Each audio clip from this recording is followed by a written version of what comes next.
Assalamu alaikum aziz qarindoshlar.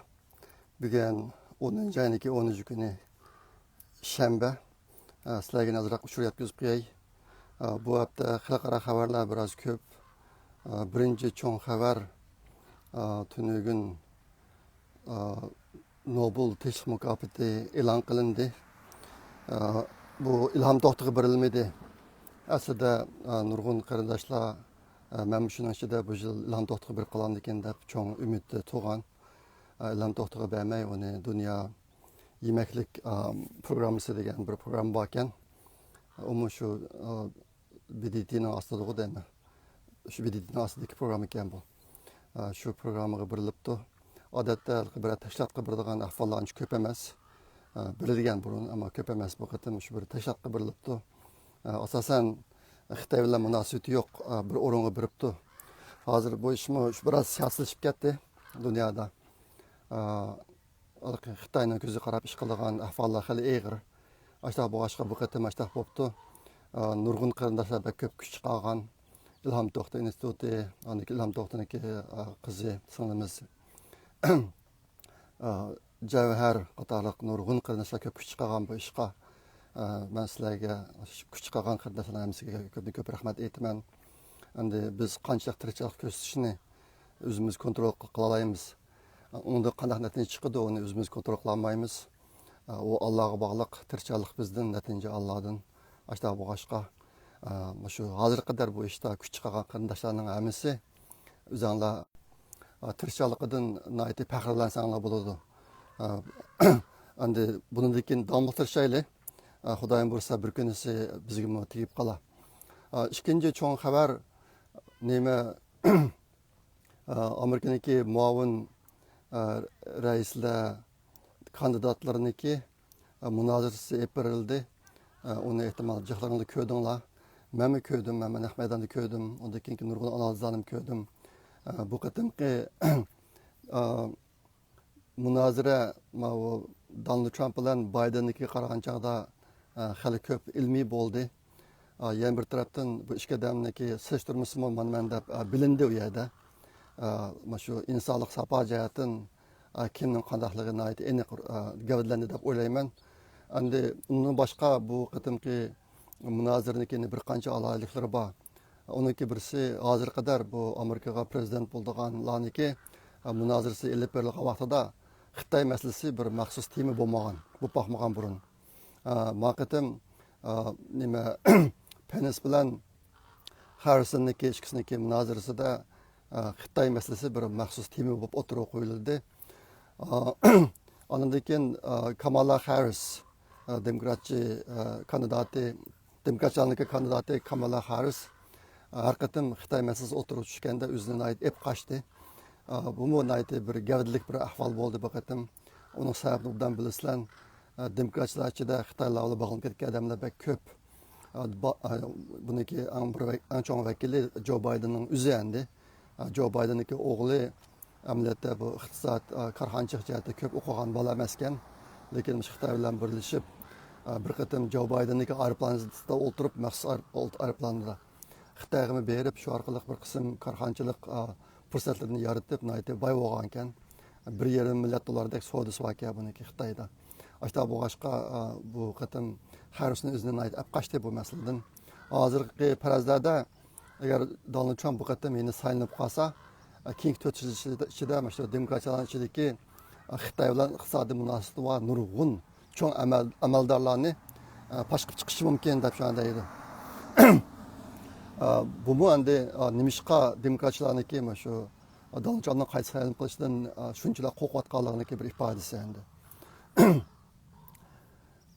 Ondan keyin Xitoy masalasiniki mushqatam Amerika prezident saylamida bir tema bo'lib qolishidan ansirab yurgan ekan hozir qadar. Ondan keyin bir qism yo'llarni minib, tadbirlarni qo'llanib imkon bor bu tema o'tirib chiqmasa degan jihatda harakat qilayotgan ishlarimiz bor ekan. Lekin bu qatim unga qaramay Xitoy masalasini o'tirib chiqdi. Bu ish Xitoyni rahatsizlantirganligi aniq endi. Ondan keyin bu qatim bu Harris'niki yana bir ishi Xitoy virusini qat'iy tilga olmaydi, ep baxmaydi bir haqiqatanmi.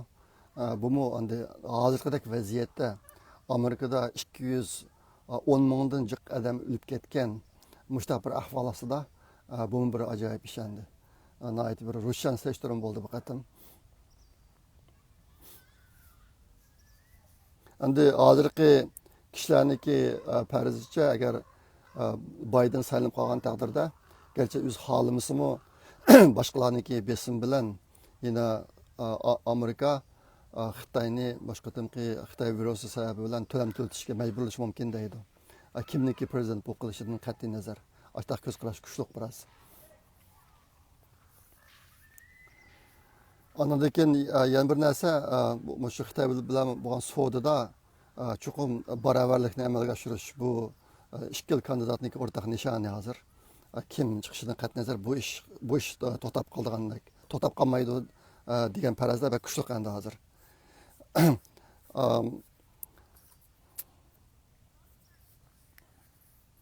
Ondan keyin nima Harrisonniki degan yana bir gapi, Trump savdo urushida Xitoy o'tiryapti deb shuni dedi endi.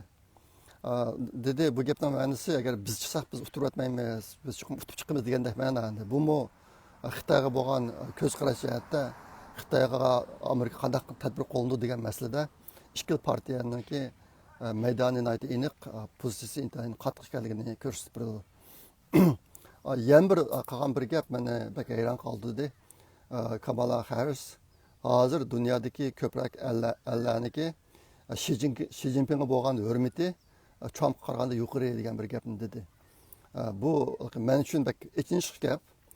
Bir Amerikaga ma'lum prezident bo'lman degan odamniki hozirgi kunda mushtak gaplarni deyishi. Yana bir tarafdan bu qatim bu gap shu bu qatim Trumpning o'tib chiqishiga nihoyat ko'p cho'ng foyda qiladi deb o'ylayman men. Nimishqa deganda hozir dunyo bak ko'rib yetdi Xi Jinpingniki qanday odam ekanligi, Xitoy Kompartiya hokimiyatining qanday odam ekanligi.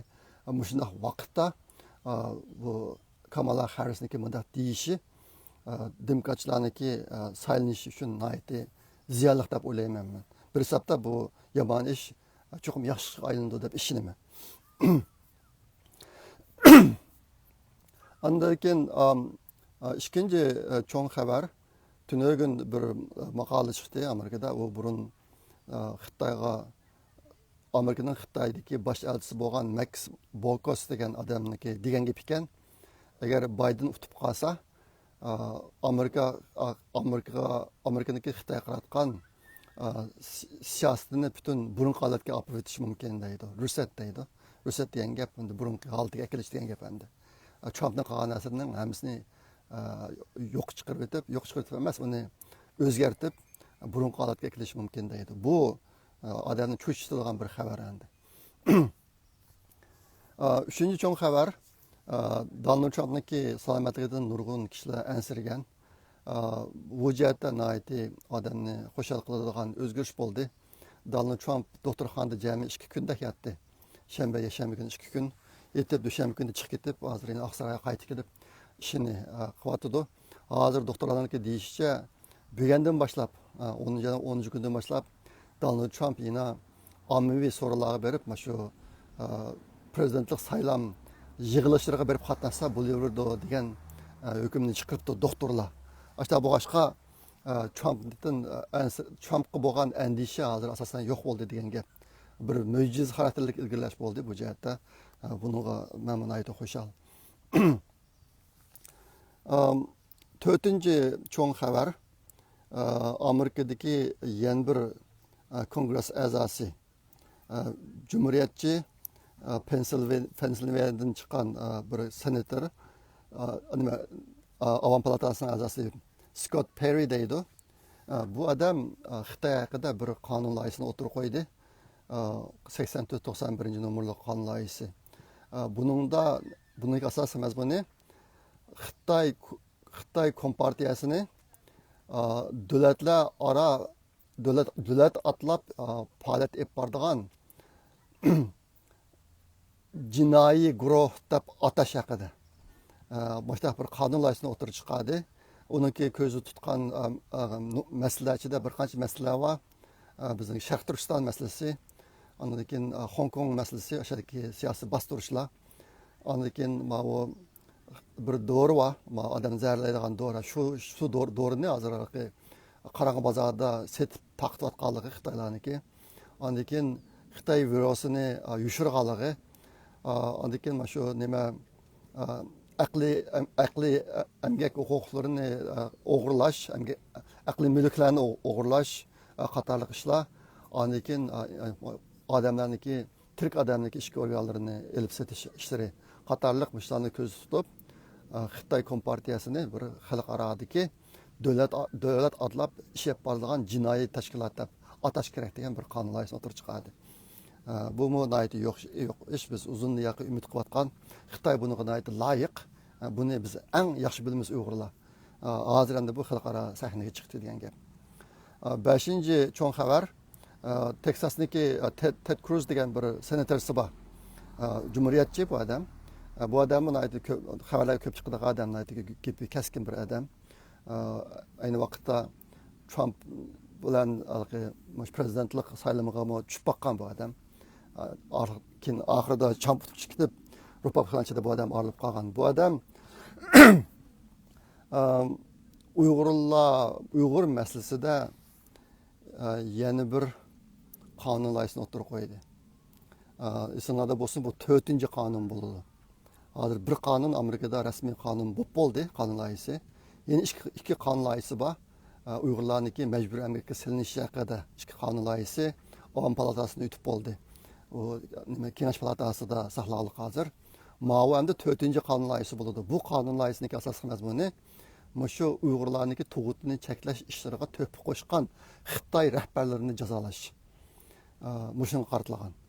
Buniki inglizcha harflarini İngiliz sözleriniki baş harfini qo'shsa shame bo'ldi ekan. Shame degan gap numus degan gap endi.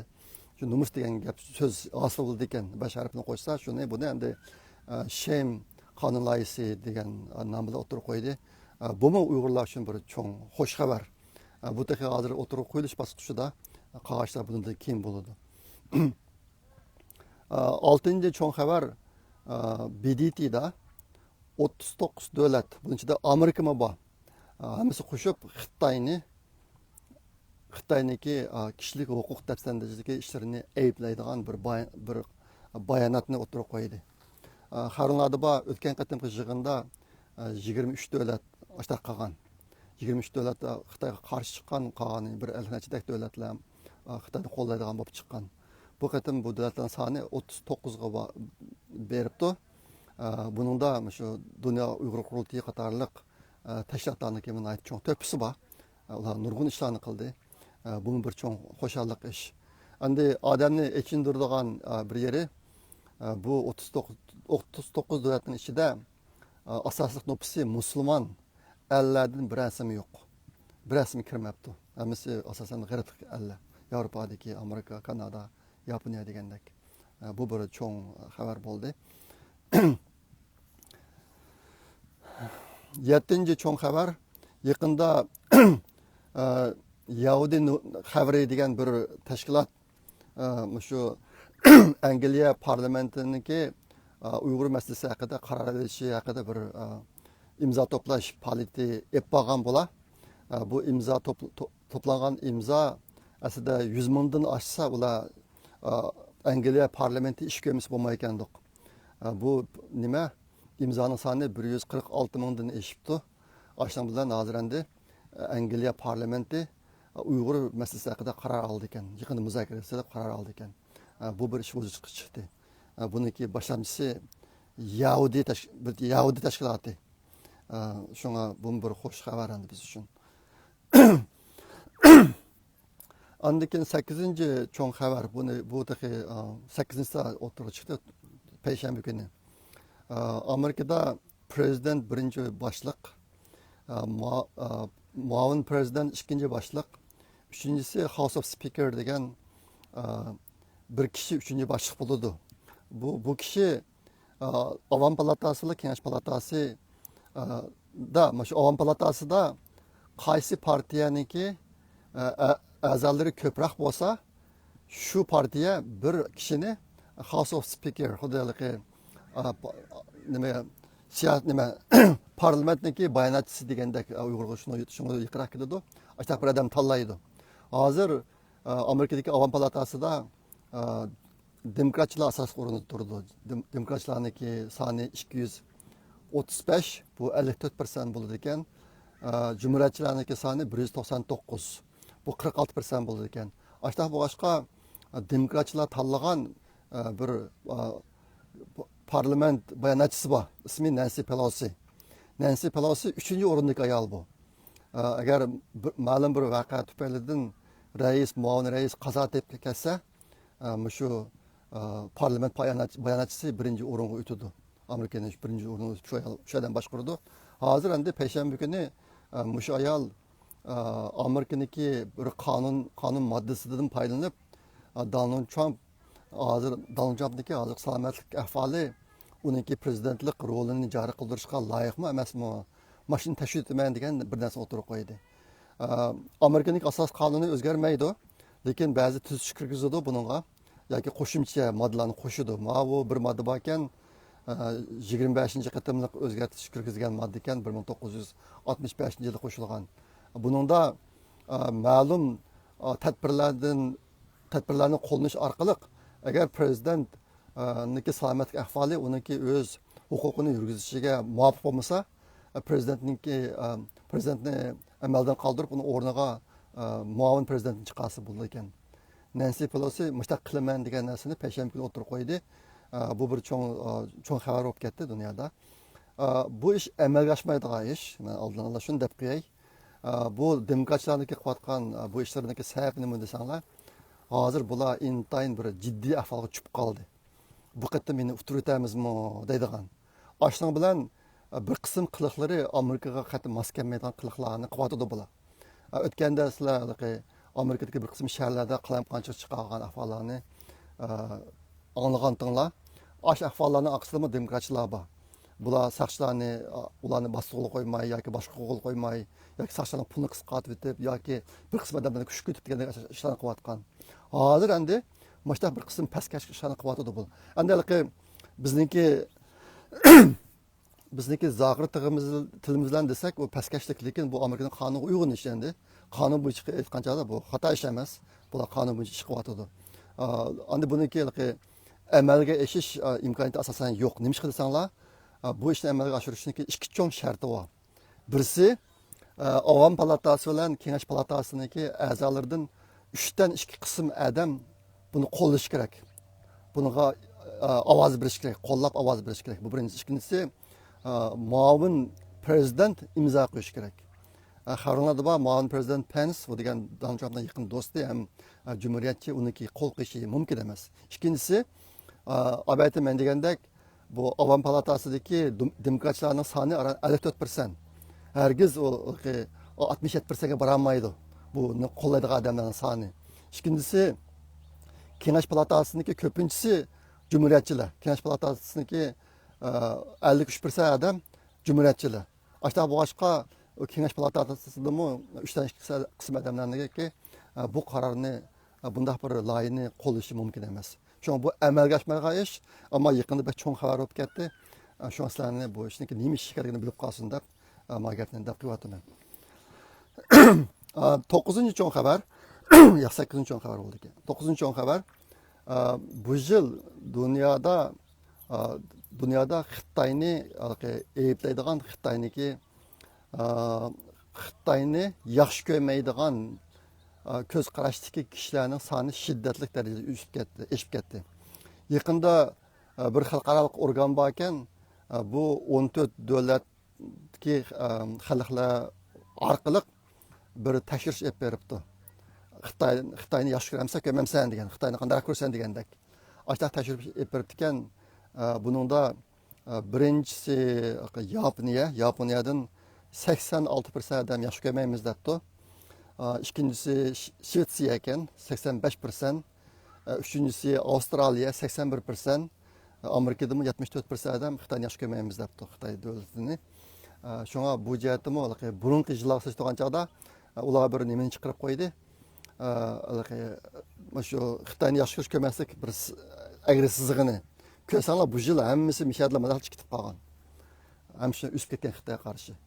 Endi buningda Xitoy virusiniki rolimi bek cho'ng. Agar Xitoy virusi bo'lmagan bo'lsa, dunyoniki Xitoyniki tushunishi hozirgidan ko'p ost bo'ldi yana. Buning cho'ng roli bo'ldi. Shunga bu bir cho'ng xabar bo'lib ketdi. Buni deb qo'ygim keldi. Endi Sharqiy Turkistondagi xabarlarga kelsak, bu hafta xabar ancha ko'p emas. Bir qancha xabar keldi. Ularniki birisi hozir Xitoylar bütün lagerga ikki xil viviska tayyorlabdi. Lagerin ismi haqida. Uning birisi tarbiyalash markazi ekan, yana birisi turma. Endi hozir xalqaroda shu Sharq Turkistondagi Uyg'urlar sulangan jazo lagerini tekshiramiz degan ovozlar bag'ansiri kuchayib menyapti. Bir qism tadbirlar ilinyapti bu jihatda. Bundaq ishlar Xudoyim bursa bir yil qolmay yuz berishi mumkin. Endi Xitoy mushundaq bir ish bo'lib qolsa, dunyoning ko'zini bo'yash uchun bu xalqaroning talabi biz tarbiyalash markazini tekshiramiz deyapti-da. Ashla bo'g'ashqa xalqaroda odam kelib qolsa, bu lagerlarga kirmasin deb ularga lagerlarga turma degan ism riskini tayyorlabdi. Şu an chet elga borsa, lagerlarning ismini turma deganga o'zgartirdi ekan. Chet elga ketib qolgan chog'da qayta tarbiyalash markazi deganga o'zgartirdi ekan. Mana bir bo'yamchilik, ko'z bo'yamchilikqa ishini qilib turibdi. Bu xabar tunugun keldi menga. Shu Xitoydan keldi. Açtaqken bunu men bu tunugunlar shu vaqtda o'zim inglizcha yozib Twitterga chiqarib atdim. Xalqaro jamoat mushunga diqqat qilsanglar, Xitoy mushunday bir ko'z bo'yamchilik ishini boshlab atdi deb. Bu bir xabar. İkinci bir xabar, bu Sharq Turkistonda qanchalik umumyuzlik bilmayman. Qashqarniki Payzvat noyisida cho'nglarni asosan kivaz terishga akitibdi. Yaqinda ko'rdinglar, avtobuslar odamlarni to'shib ketib bordi bular. Aşı etizlikte uxlab shu yerda kivaz paxta falan aşağı qıvatıdı. Hozir cho'nglarni ketganligi uchun bu bolalar qanday qildi degan bir masala bor edi. Bu Xitoylar qanday qildi desanglar, bütün bolalarni maktab bilan sulayapti bular. Boshlang'ich maktabning bolalarini. Ular shu maktabda tomoq yeb, maktabda uxlab, maktabda o'qib boshqa qilgan bo'lib ketibdi. Bu ushurimi kelgan, buni tunugun inglizcha yozib men Twitterga chiqarib atdim. Üçüncü xabar hozir yaqinda lagerdan chiqib o'lib ketgan ikki odam to'g'riliq video chiqdi. Video rasm. Ondan keyin yana lagerdan yana chiqqan bir odam to'g'riliq video mi chiqdi? Buningda men birisini inglizcha biroz tushuntirib Twitterga chiqardim. Tunugundagi tushib bo'lmas vaqtida tushdim, biroq chiqargandim, hozir bir kun bo'lmadi. Uni da tushuntirib berdim. Menga kelgan nurg'un uchurlar bor. Qashqadagi saqchi o'rinda ishlaydiganlarniki, odamlarniki degan gapi, sizlar lagerning ahvolini qanchalik nachar, qanchalik vahshiy tasavvur qilsanglar, amli ahvolini tasavvur qila olmaysizlar. Amli ahvol uningdanmi kam deganda yuzasizdek nachar. Hozir lagerlarning hammasi do'zax aylandi rasmiy. Yer sharidagi do'zax aylandi degan gapi bor. Bu gap meni kallamdan zodi chiqmaydi. Ondan keyin lagerdan qo'yib berganlar uyga berib chiqqandan keyin bir qancha kundan keyin yoki bir qancha haftadan keyin o'lib ketgan ahvollar nihoyat ko'p. Bu xabarlarni ko'p angladik. Ammo qat'iy bizga video, rasm bir narsa kelmadi. Sababi nima desanglar, Xitoylar bu ishlarni intayin qattiq kontrol qilayotgan, xalqni intayin qo'rqitayotgan, ashta boshqa bu to'g'riliq faqat uchur kelmadi. Shunga men bu videoni ko'rgan chog'dami, bu bir nihoyat yaxshi kishilarniki bizim vatanni bo'layotgan ahvollarni ko'z oldiga keltirish uchun intayin foydali bir material ekan deb tunugun men inglizcha tushuncha berib buni chiqardim Twitterga. Bir kun bo'lmadi maslahat degandek. Hozir buni ko'rgan odamlarniki soni 72 ming qatimdan oshib ketdi. 24 soat bo'lmay turib ko'rganlarning qatim soni 72 mingdan oshdi. Buni qayta taqatganlarning soni hozir 2200 dek bo'lib ketdi. Anikin nihoyat ko'p inkaslar tushdi bunga. Biz burun deb kelgan mushtaşlarning bo'layotganligini, lekin kishilarga ko'rsataylik desak, rasm, video bir narsa yo'q. Endi mush videoning o'zi rosa ashta ahvolmi buni bilmayman men. Men manbasini qo'shib chiqarib qo'ydim. Bu bir Facebook chiqqan video ekan. Videoning manbasi shu deb ashada mushata tushuntirilibdi. Bu kishi lagerdan chiqib bir hafta qamay o'lib ketgan degan. Men shuni chiqarib qo'ydim. Lekin kishilarniki Sharq Turkistonda bo'layotgan zulmning, lagerda bo'layotgan vahshiychilikniki qaysi darajada ig'ir ekanligini ko'rib olishida bu video yaxshi material bo'ldi.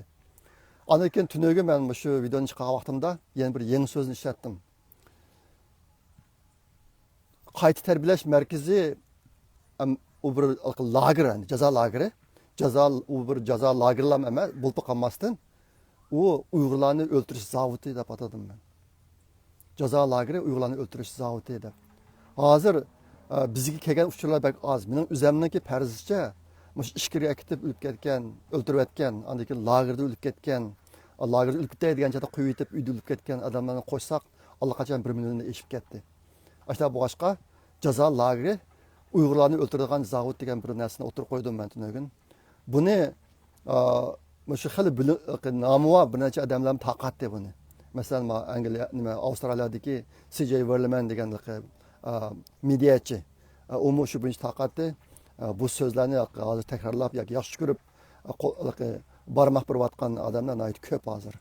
Shunga buni sizlarga deb qo'yay. Bu menimcha amaliy ahvolni eng yaxshi tushuntirib turadigan narsa. Xitoy hozir turma lagerda saqlayotgan Uyg'urlarni hargiz ularni hayot saqlash plani yo'q ularniki. Aşağıda bir amallarını qilib o'ltirib etsak deb o'ylaydi bular. Shu vaqtda ish yapyapti. Bu amaliy ahvol shu. Shunga bizniki tashviqotimizda menimcha bu gaplarni qo'rqmay desak bo'laverdi. Shaxsan men o'zim shunaqa qilaman. Mendan har qanday odam savol so'rab kelsa, ularga javob bera olaman joyida.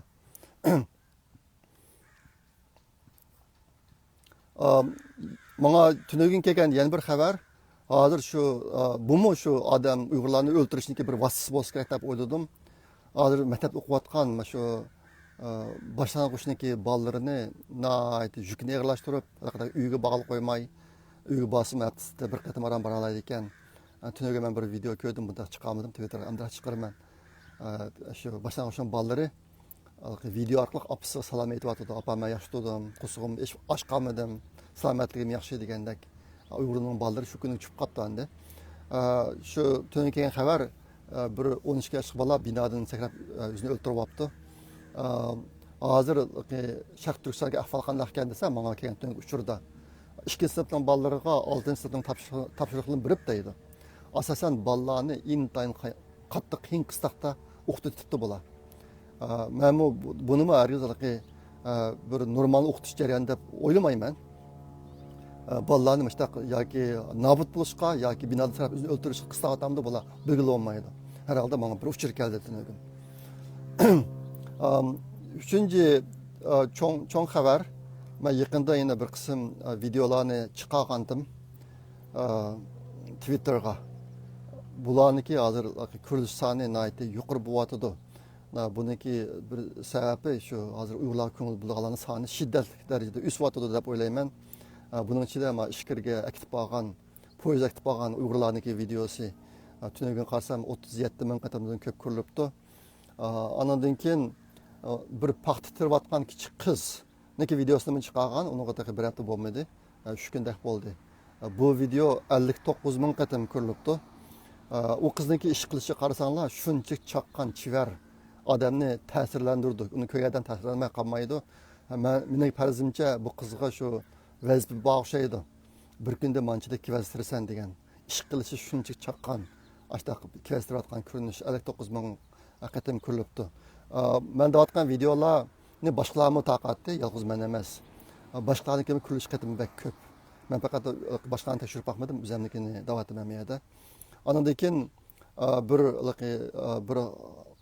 bir xonim, lagerdan chiqqan xonim deb bir video chiqdi. Qo'llari titrab turgan qizimikin birdan tamoq yeyotgan. Bu videoni shu lagerdan chiqqan kishgan deb boshqalar tushuntirib o'tgan. Men shu birinchi chiqqan Twitterga uniki ko'rish qatammi tunga qasam 32 min qatamdan eshibdi. Endi lagerdan kesal chiqqan, palash chiqqan ahvollar bek ko'p. Tuqalarning ichidan bor. Mush videoni o'zi rost shuna ahvolmi emasmi buni bilgili olmaydi. Men u videoni vatan deb olmadim, lekin bu ishni bunda ishlarniki rostligiga men 100% ishni men ashta boshqa qo'rqmay chiqaraverdim. Ondan keyin yana bir ana paxta tervetib damag'ash paxta etizida uxlab qolgan bir video chiqdi. U videoni chiqarib qo'ygan, u hozir 27 ming qatimdan ko'p ko'rilibdi.